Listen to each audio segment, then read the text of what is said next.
जब सुने के होई भोजपुरी गाना बस बजे के चाही गाना।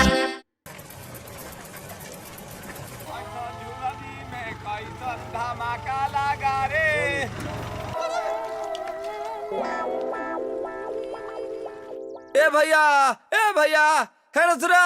अरे का हरे बोल ना का मल दे अभी ले तहल दाथा ना थू दलाल अभी ले दूधे थे ना बेता दलाल। तो का करी गाजरा के खेती करी। हम एगो बिजनेस बताई ता बोल।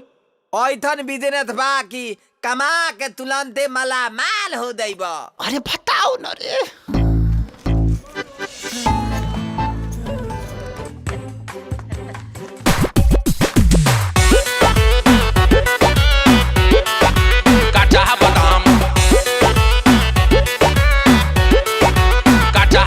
हाली निकला ना घर से बहरिया बेच आइल बन गाँव सहरिया।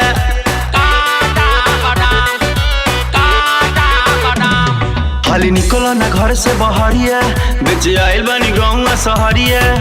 तोल मोल ना करो हमसे रेड हमारे खुलिया।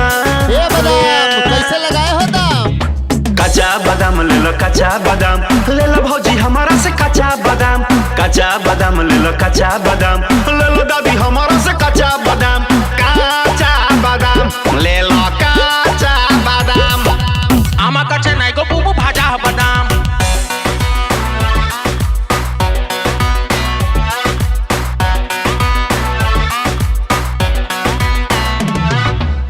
घूमते घूमत हम तो हो गइनी करिया भइल ना बहनी बंटा गोले शरीरिया।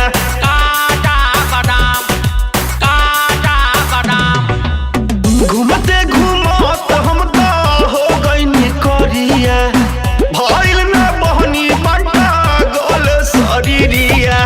भूख प्यास से मरतानी देखो भइल शाम है राम। कच्चा बादाम ले लो कच्चा बादाम ले लो भौजी हमारा से कच्चा बादाम। कच्चा बादाम ले लो कच्चा बादाम ले लो चाची हमारा से कच्चा बादाम। कच्चा बादाम ले लो कच्चा बादाम। अरे रबिया तोर खून पी जाई हम अभी ले बहनी ना भइल। हे माल दे दिल लदा दे बेटा ना ता हाले हल्दी ना ला दी।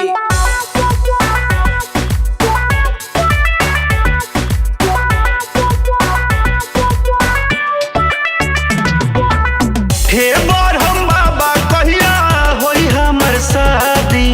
सब धंधा मंदा पड़ल होता बर्बादी।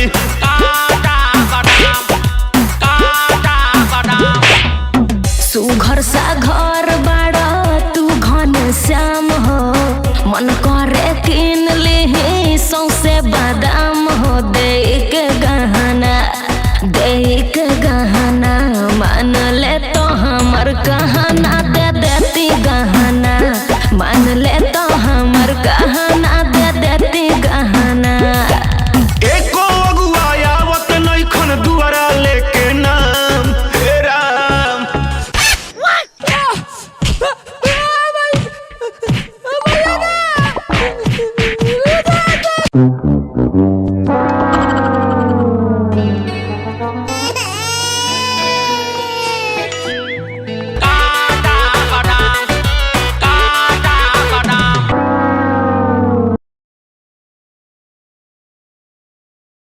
कच्चा बादाम ले लो कच्चा बादाम ले लो भौजी हमारा से कच्चा बादाम।